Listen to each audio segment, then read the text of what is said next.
Yes, good afternoon po sa lahat po ng mga kaibigan po natin. Ngayon po ay ikatlong araw ng ating family visitations dito po sa barangay. Mukbok. Bagong gising lang. Tinatamad pa yung mukha. Tinatamad din ang boses. Pangatlong araw dahil dire-diretso po ang mga tag-ulan, pati na rin po ang bagyo. At unfortunately, medyo mataas po ang tubig dito po sa ibang kabahayan dito po sa barangay. Kaya naman, samahan niyo po kami sa ating adventure sa araw na po ito. On our third day, family visitation. Tara na!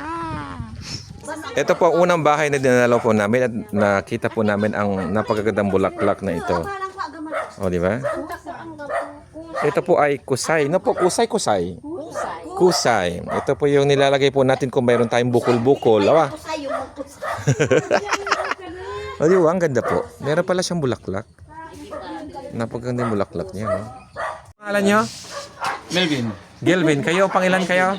Panganay. Panganay. Ay, panganay kayo. Ito po ang napakagwapong kapatid ni Father Marco. Yeah! Wala kayo ito. Wala yung ibang kasama na... Ay, hello po, good afternoon. Wala po yung ibang kasama natin kasi nasa hospital pala yung asawa niya. Na po.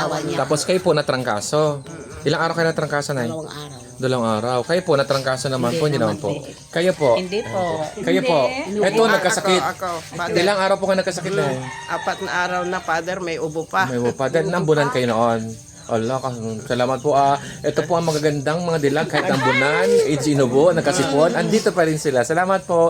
Ipagdasal natin ang kalusugan ni tatay. Anong pangalan ng asawa ni ate? Fermin Puserio, Father. Fermin. Fermin. May laki. Fermin.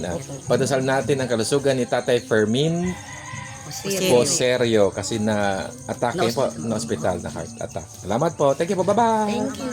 Bye-bye. Hello! Say that to see you!